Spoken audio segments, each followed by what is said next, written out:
I never imagined discovering the calculated nature of betrayal until I found the bank statements hidden in Eliza's desk drawer. My name is Gregory Hale, and I'm 34 years old.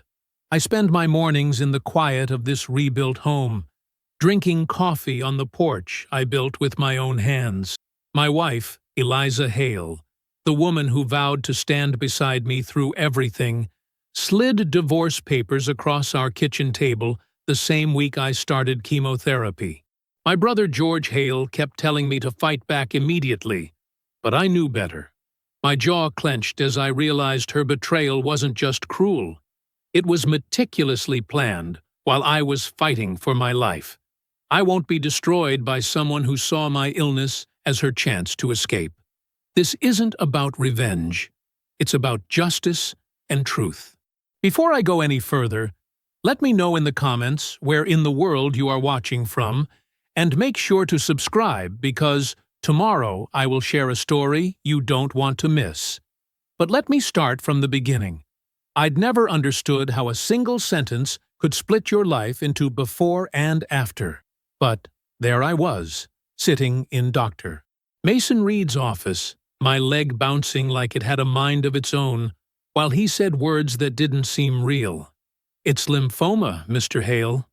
I watched his mouth form those syllables, heard them clearly, but they hovered in the air like they belonged to someone else's story.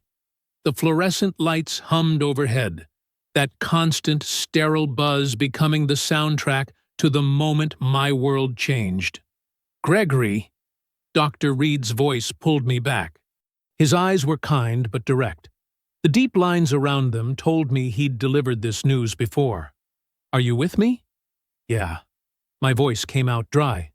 "I'm here." He leaned forward slightly, elbows on his desk. "I know this is overwhelming, but I want to be clear. We caught this early, and the prognosis is good." My leg wouldn't stop shaking.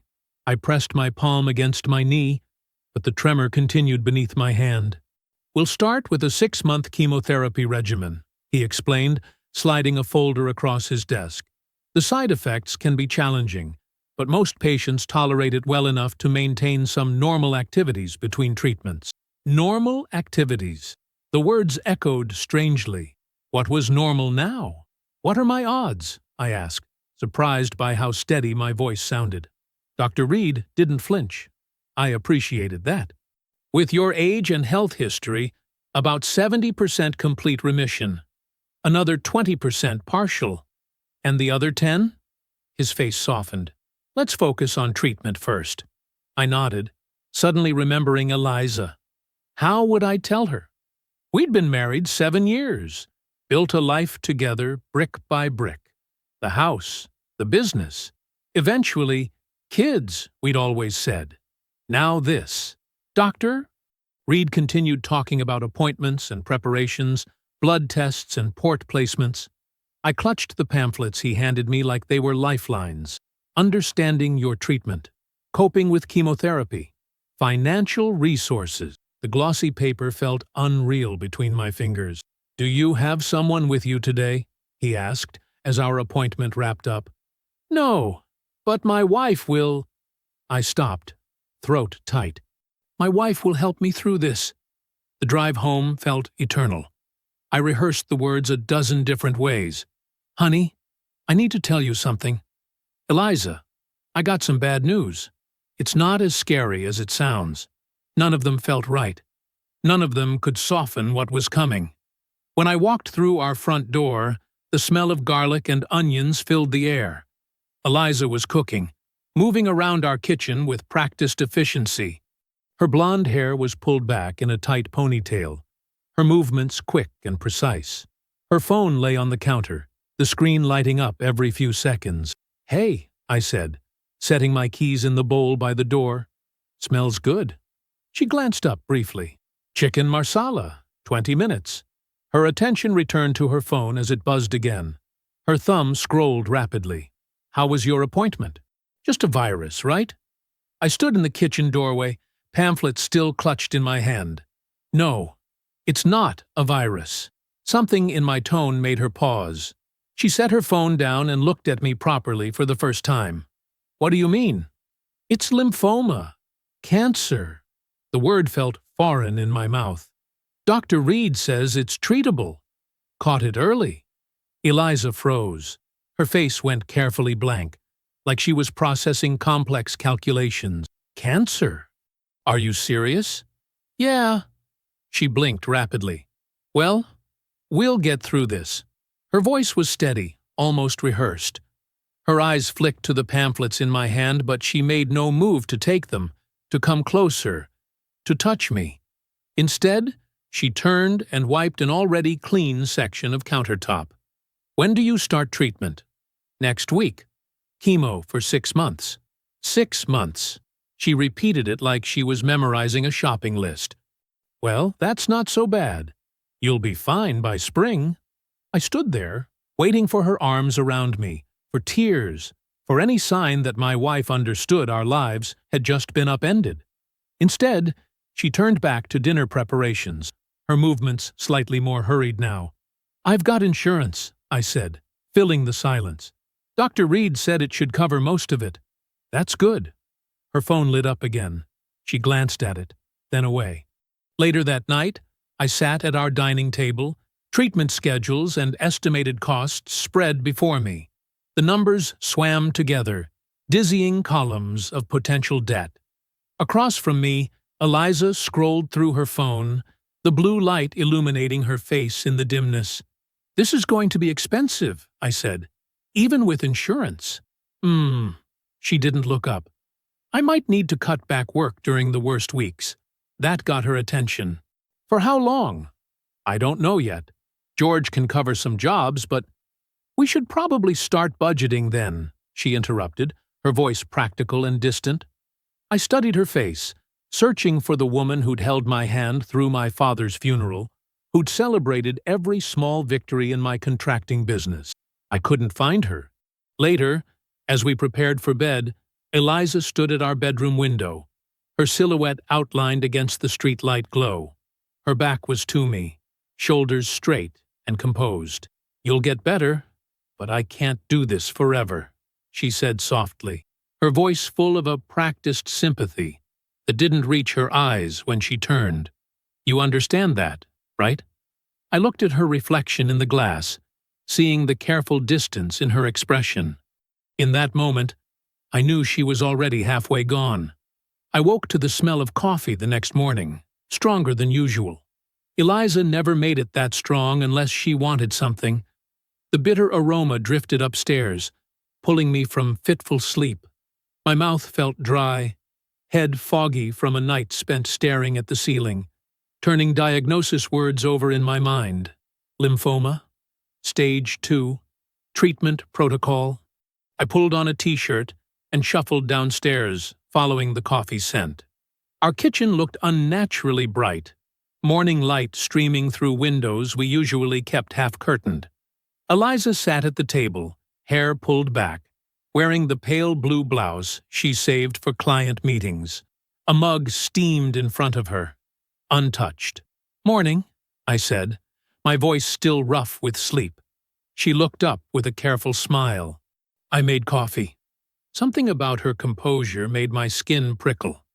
On the table beside her coffee sat a manila folder, edges perfectly aligned with the table corner. My chest tightened. What's that? I asked, though some part of me already knew. Eliza folded her hands on the table, like she was preparing to explain something complicated to a child. Sit down, Gregory. I poured coffee first, needing something to do with my hands. The mug felt too hot, but I gripped it anyway, as I took the chair across from her. I've been thinking, she began, her voice gentle, measured, about your diagnosis, about what's ahead. I nodded, waiting.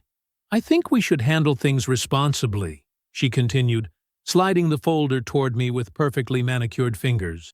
For both our sake, I stared at the folder, but didn't touch it. What is this? It's a fresh start. She opened it for me when I wouldn't. For both of us. Inside lay divorce papers, crisp and official. Black type on white paper, legal language that translated to the end of 7 years together. I stared, speechless. The kitchen clock ticked impossibly loud in the silence. You're divorcing me? My voice sounded distant, like it belonged to someone else. The day after my cancer diagnosis, Eliza sighed, a practiced sound of patience.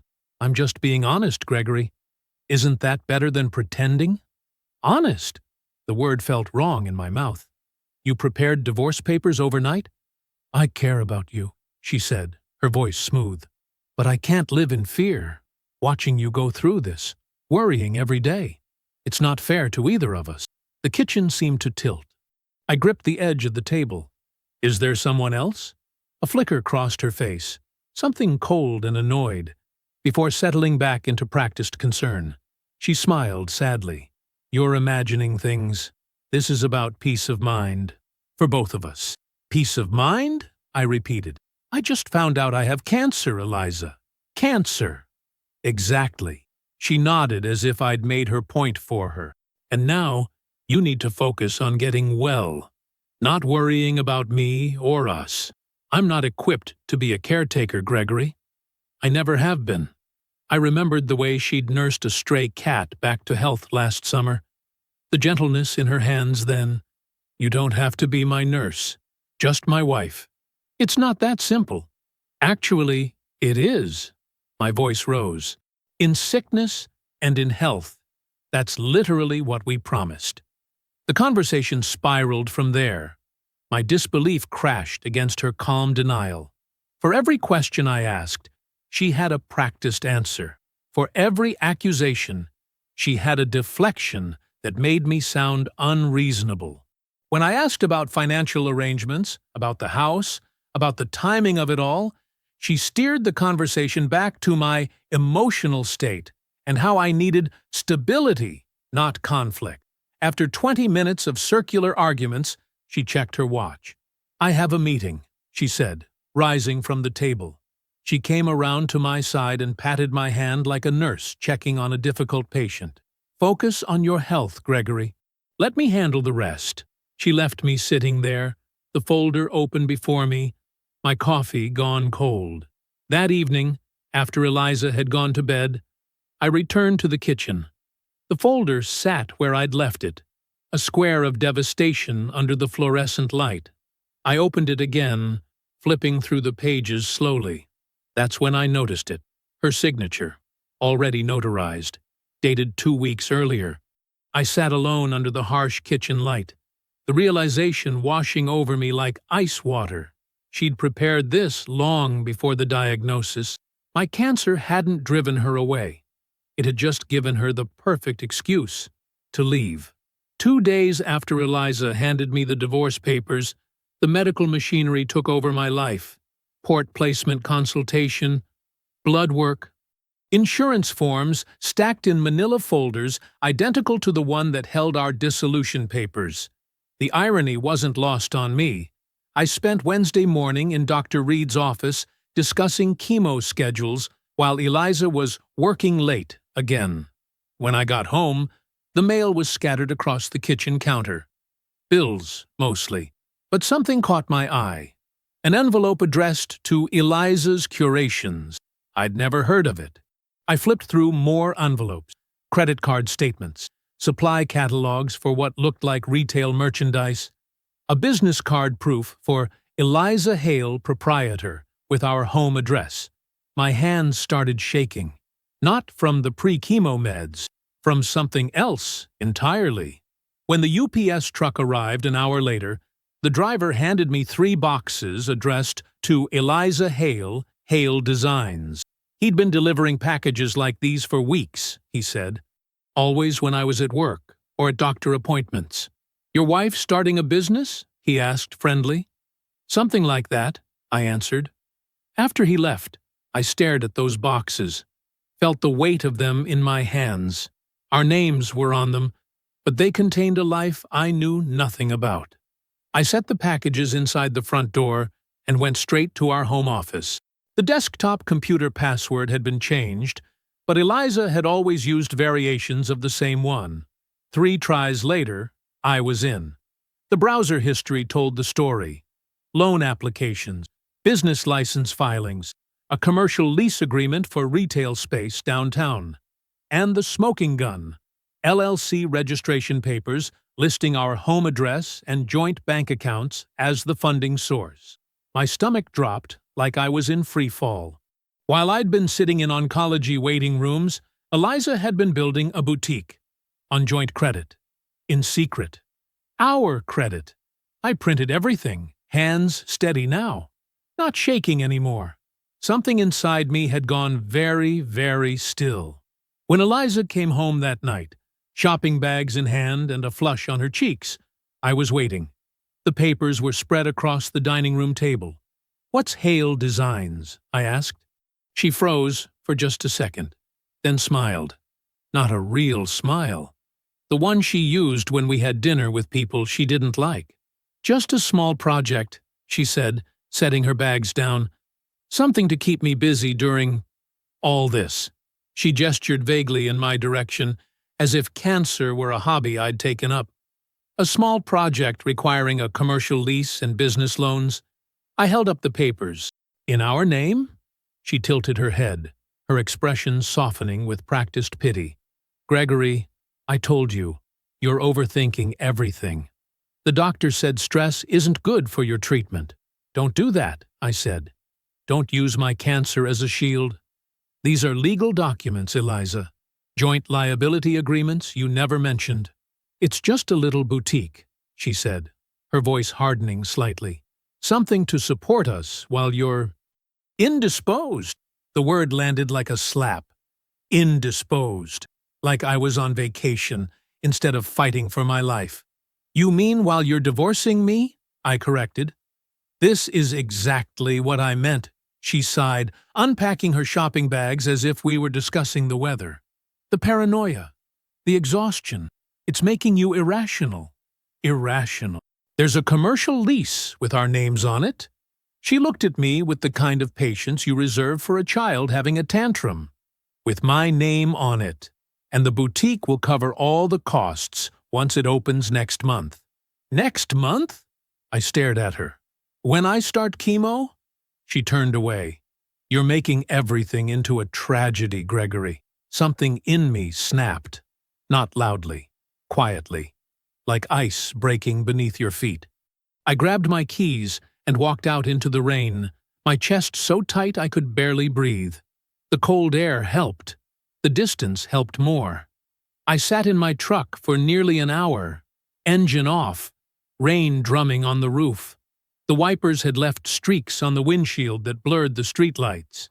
I flipped through the printouts of her bank transfers, dates and amounts telling a story clearer than her lies ever could. I was already thinking like an investigator, noting patterns, following the money. "If she wants a clean break," I whispered to no one, "I'll give her one, but not the kind she expects." The engine turned over on the first try. My headlights cut through the darkness as I drove toward George's house for the night, fading across wet asphalt like memories I couldn't quite hold on to anymore. George's spare room wasn't much, just a twin bed and a dresser with one sticky drawer, but it felt safer than my own house had in weeks.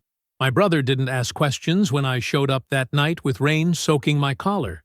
He just nodded, handed me a towel, and said, "Stay as long as you need." The next morning, we sat at his kitchen table sharing coffee and toast. The silence between us wasn't uncomfortable. That's how we'd always been, even as kids. George was steady, like a boulder that had weathered 1,000 storms. "First treatment today?" he finally asked, eyes on his mug. I nodded. 9 o'clock. "I'll drive you." And that was it. No fuss, no dramatics, just the promise of showing up. We arrived at the oncology center 30 minutes early. The waiting room had that particular medical hush, everyone speaking just above a whisper, as if normal volume might disturb the fragile balance between hope and fear. "I'll wait out here," George said, already settling into a chair with a dog-eared fishing magazine. I followed the nurse down a long hallway into the treatment room. It was larger than I expected, a circle of recliners facing inward, most already occupied. Bald heads glinted under the soft light, some covered with colorful scarves or baseball caps. A few people nodded as I entered. Others stared straight ahead, lost in their private battles. My chair was second from the window. The nurse, Marjorie, according to her name tag, smiled as she checked my port. "First time? That obvious, huh? You still have all your hair?" she said, with a gentle wink. The needle slid in with a small pinch. Then came the flush, cold liquid rushing through my veins, followed by the first bag of clear poison that would either save or destroy me. The IV tubes whispered with every drip. I closed my eyes, trying to steady my breathing. When I opened them, an elderly man across from me gave a small nod. 4 hours, he said. Bring a book next time. I remember thinking how strange it was to suddenly be part of this club no one ever wants to join. 3 days after that first treatment, the nausea hit like a freight train. I spent most of the week moving between George's guest bed and bathroom. He left soup outside the door and never complained about the retching sounds at 3 a.m. By the second week, I had developed a pattern. Chemo on Mondays, recovery Tuesday through Thursday, research on Friday and the weekend. While my body fought the cancer, my mind went to war with Eliza. I filled notebooks with timelines of her financial activities. The boutique lease signed 3 months before my diagnosis. Credit applications in both our names from last summer. Business registration paperwork dated just weeks after my first doctor's appointment, when I'd mentioned feeling unusually tired. She knew, I whispered one night, staring at the dates. She knew something was wrong, and she was already planning her escape. After the third chemo session, my hair began coming out in clumps. George wordlessly brought home electric clippers and shaved my head in his bathroom. Neither of us spoke about how much I looked like our dad in his final days. During a particularly sleepless night, my scalp itching from the treatment and my mind racing with calculations, I remembered a name. A former client, Jason Kendrick, had gone through a brutal divorce last year. He'd mentioned his lawyer, a woman who saved everything that mattered. I found her number in my old work contacts and called, not caring that it was nearly midnight. Priya Desai speaking. Her voice was clear, not groggy. Either she was working late or had professional phone manners even at midnight. "This is Gregory Hale. I'm sorry for calling so late." I paused, uncertain how to continue. "Jason Kendrick recommended you. I need help." I laid out my situation. The cancer, the divorce papers, the hidden business built on joint credit. She listened without interrupting. "Mr. Hale," she finally said, "I can see you tomorrow at 2. Bring every financial document you can find." Then, after a thoughtful pause, "You don't fight her emotion. You fight her paperwork." That night I stood at George's kitchen window, staring at my reflection in the dark glass. My skull was smooth, my face gaunt. The man looking back at me barely resembled the contractor who'd built houses with his bare hands just months ago. I touched my port, feeling the hard outline under my skin. "If I can survive this poison," I whispered to my ghostly reflection, "I can survive her." 2 months later, I sat in a corner booth at Westfield Cafe, positioned so I could see both the door and the courthouse steps across the street. The waitress refilled my coffee without asking. My third cup, my appetite for food was still weak, but my thirst for caffeine had returned with my strength. My phone buzzed. Priya was running 5 minutes late. I thumbed through a manila folder while I waited, stopping at a photo of Eliza standing in front of what was now her boutique space. The "Coming Soon" sign behind her advertised Eliza Hale Designs. Her smile was radiant, the happiest I'd seen her in years. Funny how cancer had hollowed me out, while divorce had made her glow. The bell above the cafe door jingled. Priya Desai entered, briefcase in hand, her dark hair pulled back in a neat bun. She spotted me immediately and crossed the room with purposeful steps. "Mr. Hale," she said, sliding into the booth. She declined coffee but asked for water. "Just Gregory is fine." She nodded once, businesslike. "You look better than last time. The breaks between treatments help." I didn't mention the nausea that still came in waves, or how I measured progress by how many hours I could stand without feeling faint. I brought everything you asked for. I slid the folder across the table. Priya flipped through bank statements, credit card bills, business registration documents, and property deeds with efficient precision. "Good," she said, her expression unchanging. "Here's what we need to do first." She outlined 3 immediate steps: freeze joint accounts to prevent further damage, file paperwork separating my construction company from our marital assets, and document every transaction Eliza had made in the past 6 months. "What about the house?" I asked. "You purchased it before marriage, correct?" I nodded. "Put every penny of my savings into the down payment. We've both paid the mortgage since, though. We'll need separate counsel for the divorce proceedings," Priya said. "But I can protect your business assets in the meantime." She passed me several forms requiring signature. Her pen felt heavy in my hand. "Is this—" I hesitated. "Is this vindictive? Going after her business?" Priya's eyes met mine directly. "This isn't about punishment, Gregory. It's about protection. She's building a future using your credit while you're fighting for your life. That's not a partnership. That's exploitation." I signed the papers. "I'll file these today," she said, sliding them into her briefcase. "Meanwhile, continue documenting everything." Back at George's house that evening, I spread files across the kitchen table. George himself was out on a job site. He'd taken over supervising our crews while I managed paperwork and client calls. The arrangement let me keep working through treatment while hiding my illness from clients who might worry about project completion. "You've got the easy part," George had joked that morning, handing me coffee. "I'm the one hauling lumber in this heat." His support never came with pity. He'd just added my responsibilities to his own without complaint, the same way he'd once shouldered both our chores when Dad got sick. I organized the evidence into categories: tax documents showing possible misreporting, vendor invoices with inflated numbers, property usage violations for running a commercial business from our residential address. Each folder represented a different thread that, when pulled, would unravel Eliza's careful plans. Around midnight, bleary-eyed from staring at numbers, I noticed something odd. 6 separate payments labeled consulting fees had gone to someone named Tristan McCormick.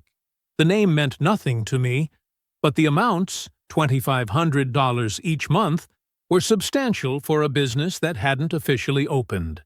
I cross-referenced the payment dates with our shared calendar. Each fell on evenings Eliza had claimed she was meeting suppliers or touring showrooms. My fatigue vanished.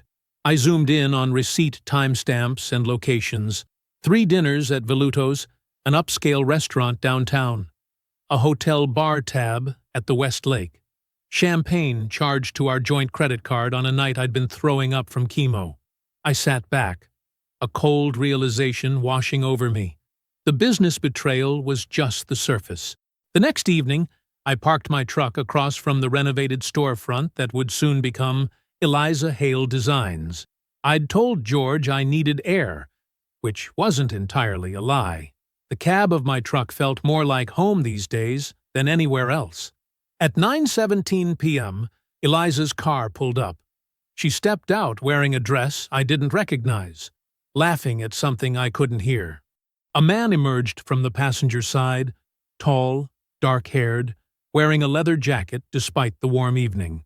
They unloaded boxes together, their movements comfortable and familiar under the yellow glow of the street lamp. I watched them through my windshield, perfectly still, as Tristan McCormick's hand lingered on Eliza's waist before they disappeared inside. The next morning was a struggle. I'd sat in my truck until well past midnight, watching Eliza and Tristan move between the storefront and his car, their laughter drifting across the empty street. Sleep had come in fitful bursts, haunted by their silhouettes. I met Priya at her office at 9 a.m. sharp. Her space was modest but immaculate. No ostentatious law firm trappings, just clean lines and organized files.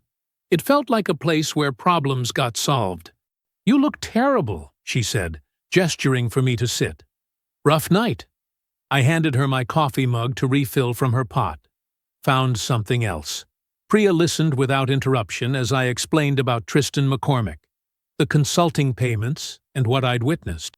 When I finished, she nodded once, as if confirming something she'd suspected all along. "Character issues won't help us with asset protection," she said, "but they might matter later if divorce proceedings turn contentious." She slid several documents across her desk. "These are your separation affidavits. They formally detach your construction business from marital assets. And this," she tapped a thicker document, "removes your liability from any business ventures established at your residential address."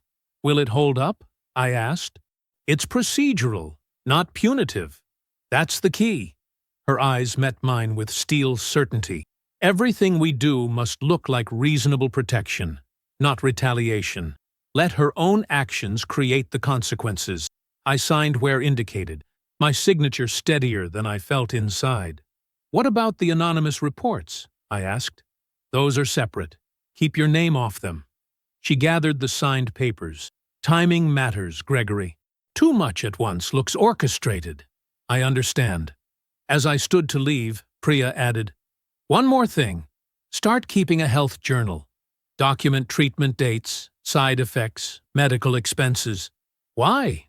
"Because while you're fighting cancer, she's building a business on your credit and sleeping with her consultant. I want that contrast clear if we need it." Back in my truck, I felt a strange calm settle over me. The chaos of betrayal was transforming into something ordered and manageable. Like framing a house, each beam had its purpose, each nail its place. I spent the afternoon making calls, first to the county tax office, inquiring generally about reporting requirements for home-based businesses. Then to 3 of Eliza's suppliers, casually mentioning I'd heard the address might be under investigation soon. I spoke as a concerned neighbor, never giving my name. That evening, George found me at his garage workbench, organizing files and drafting emails. "You look like a man with a mission," he said, setting down a plate of sandwiches beside my laptop. "Just putting some things in order." I reached for a sandwich, suddenly aware of how little I'd eaten all day. "This is more than paperwork, Greg." He pulled up a stool. "This is war planning." I couldn't deny it. The table was covered with labeled folders, each representing a different angle of attack. Tax violations, zoning issues, vendor notifications, credit disputes. "She's been building this for months," I said. "While I was getting diagnosed?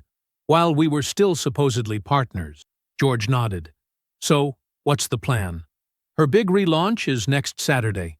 By Friday morning, every domino will be in position." The fatigue hit me suddenly, a wave of chemo-induced exhaustion that made my vision blur. George caught me as I swayed on the stool. "That's enough for tonight," he said, helping me up. "Just need to finish the vendor emails. Tomorrow." His tone left no room for argument. "You can't get revenge if you're dead on your feet." I knew he was right.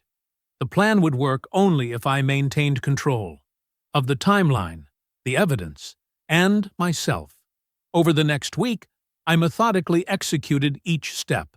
Tuesday, filed an anonymous complaint with the state tax authority about unreported business income. Wednesday, contacted the HOA about commercial activity in a residential zone. Thursday, sent carefully worded notices to 3 key suppliers about potential address verification issues. Friday morning arrived, one day before Eliza's planned grand reopening. At 5 a.m., I sat at George's kitchen table with my laptop open, timer set. Each email, each submission, each notification had been drafted, scheduled, and double-checked. At 6 a.m., I hit send on the first batch. By 7 a.m., all 15 actions had been deployed. The notifications to credit bureaus, the formal request to the mortgage company, the anonymized tip to the business licensing office. I watched the confirmation emails arrive like dominoes falling in sequence. Each one a thread pulled from the elaborate tapestry Eliza had been weaving. George found me still sitting there at 8 a.m., staring at the completed checklist. "It's done?" he asked, putting coffee in front of me. "It's begun," I corrected. 3 days passed in strange, suspended quiet. I continued treatment, made calls to clients, even visited a job site with George to check progress on the Martinsons' addition. On the third morning, as George and I sat at breakfast, my phone began vibrating on the table. Eliza's name flashed on the screen. "Aren't you going to answer it?" George asked, buttering his toast. I took a bite of scrambled eggs. "No." The phone stopped, then immediately began vibrating again. The voicemail notification appeared. "She sounds upset," George observed, as the phone rattled against the wooden tabletop. I sipped my coffee, surprisingly calm. "I imagine she is." Saturday morning arrived bright and clear, the kind of autumn day that makes you believe in fresh starts. I parked my truck across from Eliza's boutique, settling in with a coffee and a clear view of the entrance. The shop front looked impressive. I had to give her that. A tasteful awning stretched over the door, and golden script spelled out Eliza's Curations on the window. Balloons in muted pastels bobbed in the breeze, tied to a small podium where a guest book waited. At exactly 10 o'clock, Eliza emerged from the front door in a cream-colored dress, her hair swept up in that perfect way that always took her 40 minutes to achieve. She looked like success personified, composed, confident, untouchable. Mara Jacobs arrived minutes later, carrying a tray of champagne flutes and wearing the same forced smile she'd used at our wedding. They hugged, posed for a quick photo, and took positions at the entrance as the first curious customers began to arrive. I remembered how Eliza used to practice her boutique owner voice in our bathroom mirror. "We source everything locally," she'd say, adjusting invisible glasses. "It's about building community." The memory should have hurt, but it felt distant now, like watching someone else's home movies. A photographer circled the scene, capturing Mara handing out champagne while Eliza guided customers to displays of overpriced candles and throw pillows. Through the window, I could see Eliza gesturing animatedly, playing her part perfectly. At 10:37, the first disruption arrived.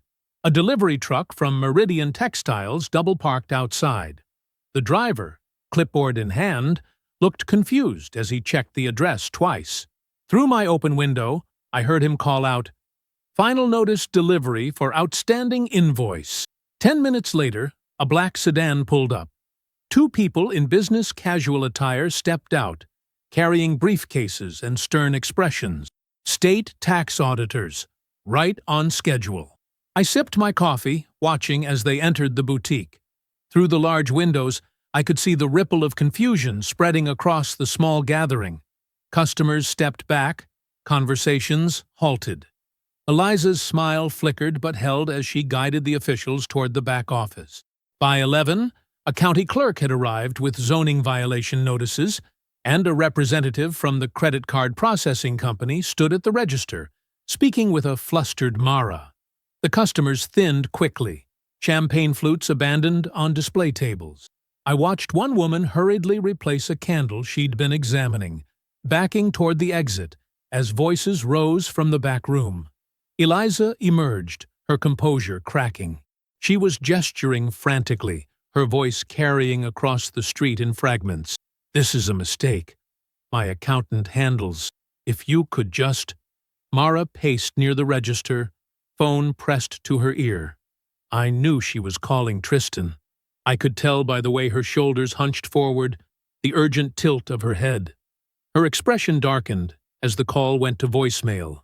The county clerk was methodically affixing a notice to the front door while Eliza pleaded with him. Her carefully applied makeup couldn't hide the panic now. This wasn't part of her script, the successful boutique owner facing minor setbacks with grace. This was reality crashing through her fabricated world. When the clerk locked the door at noon, the final customers hurried past Eliza, as though her failure might be contagious.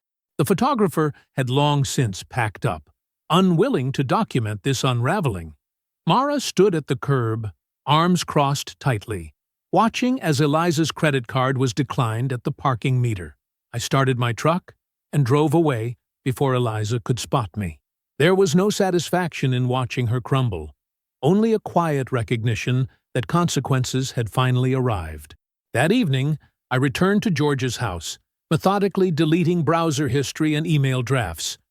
I shredded notes, wiped hard drives, and cleared every digital footprint. The careful dismantling complete, I drove home to the house that had once been ours. I walked through rooms that still echoed with arguments and silences. In the living room, I turned on the reading lamp, the one Eliza had always complained was too bright, and sat in my old chair. My breathing came easy for the first time in months. Not happiness, exactly, but something close to peace.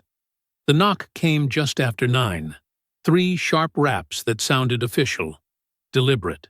When I opened the door, a process server stood on the porch, expression neutral as he handed me a thick envelope. "You've been served," he said flatly, turning away before I could respond. I closed the door and opened the envelope under the warm lamp. A subpoena from Richard Summers, Eliza's lawyer, accusing me of harassment, financial sabotage, and deliberate interference with business operations. I felt my lips curl into a smirk.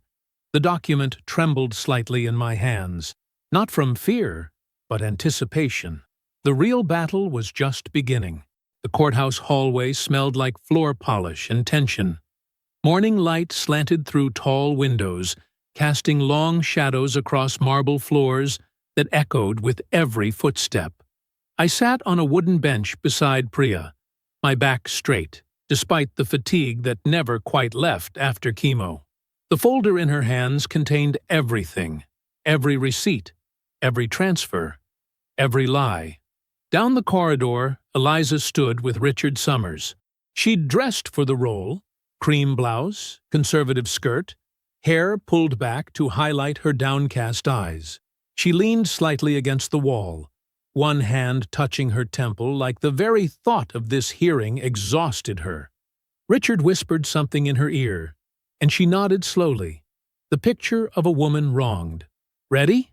Priya asked, voice low and steady. I nodded, adjusting my tie. "Been ready for months." A court officer called our case number, and we filed into courtroom C. The judge, a woman in her 60s with steel gray hair and piercing eyes, was already reviewing documents. I took my seat beside Priya, the wooden chair hard against my still thin frame. Across the aisle, Eliza dabbed at dry eyes with a tissue. Richard Summers approached first, all polished confidence in an expensive suit.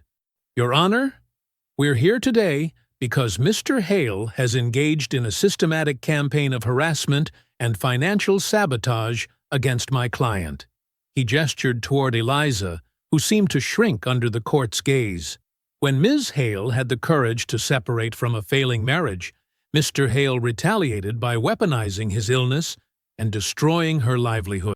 My jaw tightened, but Priya's hand touched my arm, a silent reminder to keep calm. "Ms. Hale has endured anonymous complaints to regulatory agencies, vendors suddenly refusing service, and credit holds appearing without explanation." Richard's voice rose with practiced indignation, all while Mr. Hale uses his medical condition to generate sympathy and deflect scrutiny. The judge's expression remained neutral as she turned to Priya. "Counselor?" Priya rose, straightening her navy blazer. "Your Honor, we have a different story to tell, one supported by documentation rather than accusations." She approached with our folder. First, Exhibit A, the LLC registration for Eliza's Curations, created 3 months before my client's cancer diagnosis and funded entirely through joint accounts without his knowledge or consent. She laid out documents one by one, her voice steady and precise. Bank statements showing transfers of over $47,000 from joint accounts, tax filings listing the marital home as a commercial address, without proper zoning permits, vendor complaints about bounced checks dating back 6 months. The judge flipped through pages, her frown deepening. Richard shifted uncomfortably. And finally, Priya continued, monthly payments labeled consulting fees to a contractor named Tristan McCormick, totaling $22,400 over 8 months. The judge looked up. What relevance does this consultant have to the matter at hand, Counselor? Your Honor, we've subpoenaed Mr. McCormick's communications with Ms. Hale. Priya handed over another file. You'll find these messages establish a personal relationship beginning well before my client's diagnosis or the separation filing. The bailiff set up a screen and text messages appeared. Intimate exchanges, date plans, discussions of the boutique's finances intermingled with flirtations. I watched Eliza's face drain of color as her private conversations filled the courtroom. Her fingers twisted the tissue into shreds. Is Mr. McCormick present? The judge asked. Richard cleared his throat. He is, Your Honor. Tristan sat in the back row, jaw tight with discomfort. The judge motioned him forward to testify. Under oath, he claimed the payments were legitimate consulting for store design and vendor connections. His voice carried the easy confidence of someone accustomed to charm. And your relationship with Ms. Hale was strictly professional? The judge asked. Absolutely, Tristan answered smoothly. Just business. Priya approached with another document. Then could you explain these checks, signed by you and Ms. Hale, withdrawn as cash on the same days as these hotel charges on the business credit card? Tristan's confidence wavered. I don't recall. The signatures are verified by the bank, Priya continued, and the security footage from the Westlake Hotel lobby shows both you and Ms. Hale checking in on these dates. The judge's expression hardened. Mr. McCormick, are you aware of the penalty for perjury? Tristan's posture collapsed.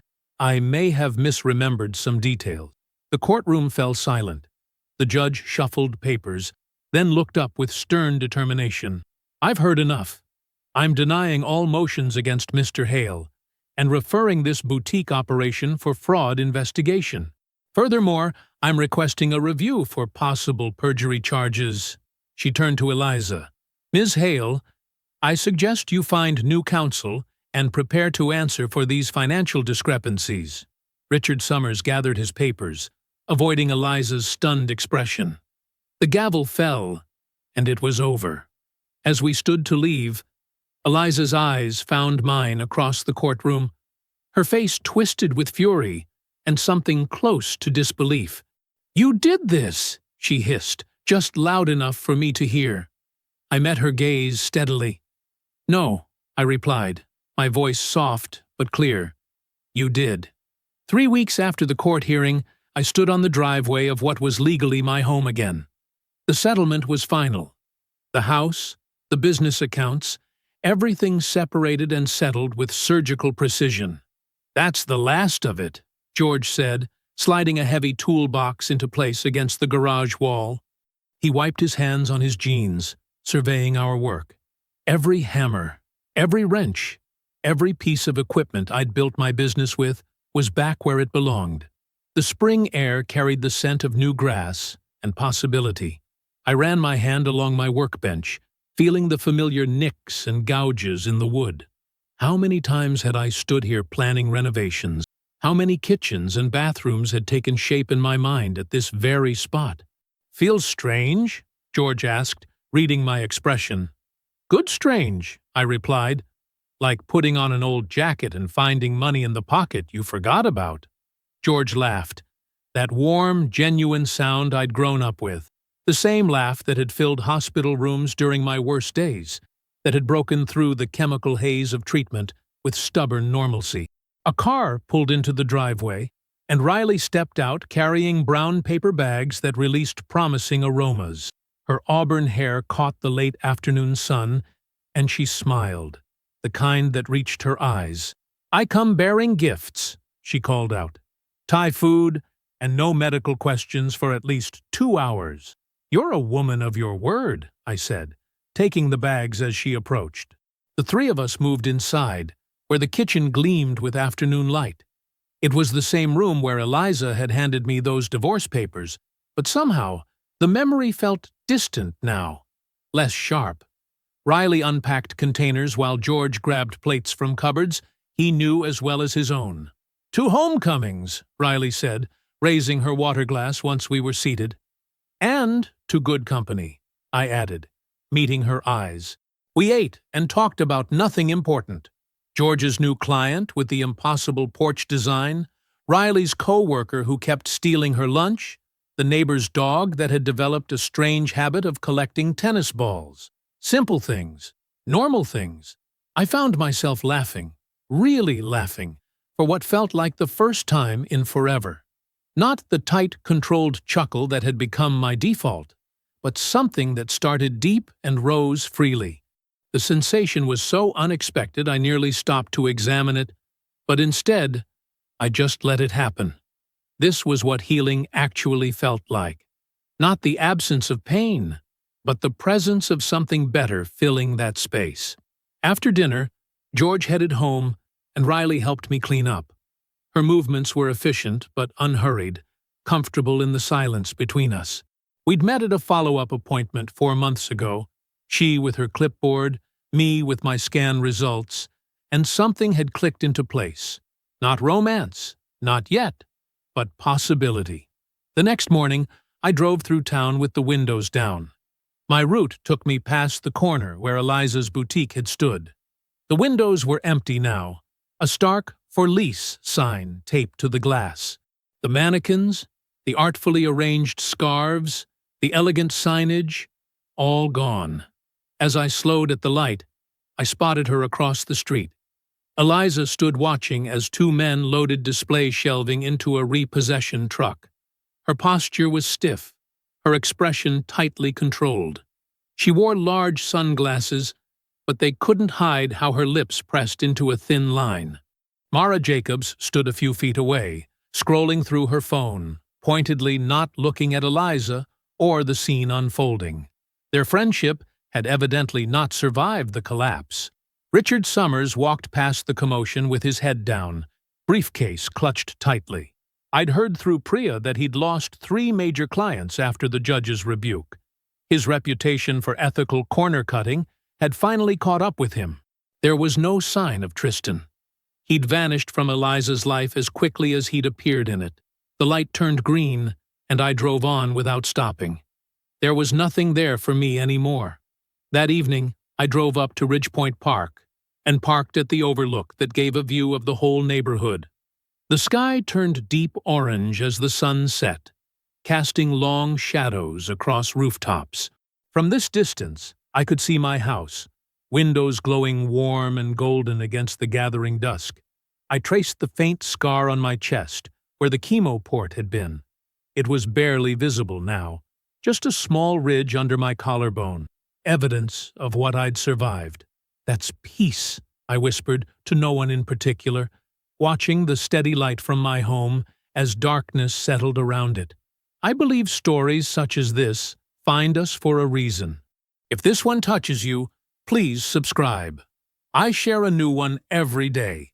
In the meantime, there are 2 stories on the screen that are even better.